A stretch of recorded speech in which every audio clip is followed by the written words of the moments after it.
ఆయన అందరికి నమస్తే, నేను మీ డాక్టర్ని. ఇవాళ నేను చేసేది గోధుమ పిండి బెల్లంతో దోశలు. దానికి కావాల్సింది ఈ కప్పుతో ఒక కప్పు బెల్లం, 2 కప్పులు గోధుమ పిండి, బెల్లం కొంచెం నీళ్ళు పోసుకొని నానబెట్టుకున్నాం. కొంచెం బెల్లం కరిగిందాక తిప్పుకున్నాము.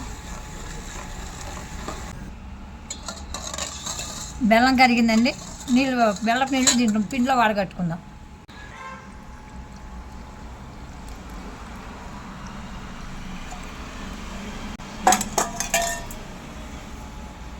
ఉండలు లేకుండా కలుపుకోవాలండి, దోశ పిండిలాగా.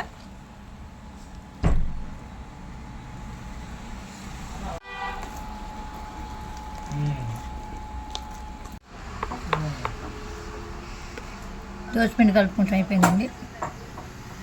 గోధుమ పిండి బెల్లం కలిపిన దోశ పిండి ఇట్లా కలుపుకోవాలి. ఒక 5 నిమిషాలు పక్కన పెట్టుకుందాం. వెలిగించుకున్నాం, పొయ్యి వెలిగించుకుని పెంకు పెట్టుకున్నాం. పొయ్యి వెలిగించాను, పెంకు పెడుతున్నాం.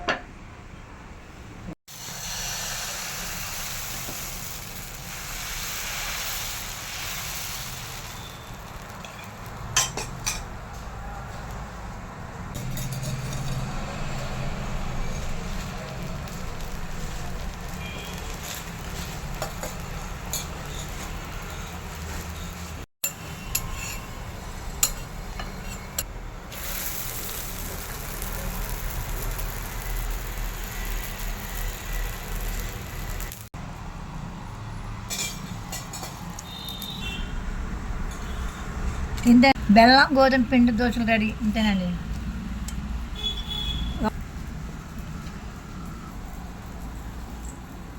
ఈ వీడియో కానీ నచ్చితే లైక్ చేయండి, షేర్ చేయండి, మాకు సపోర్ట్ చేయండి, సబ్స్క్రైబ్ చేయండి. Thank you, bye.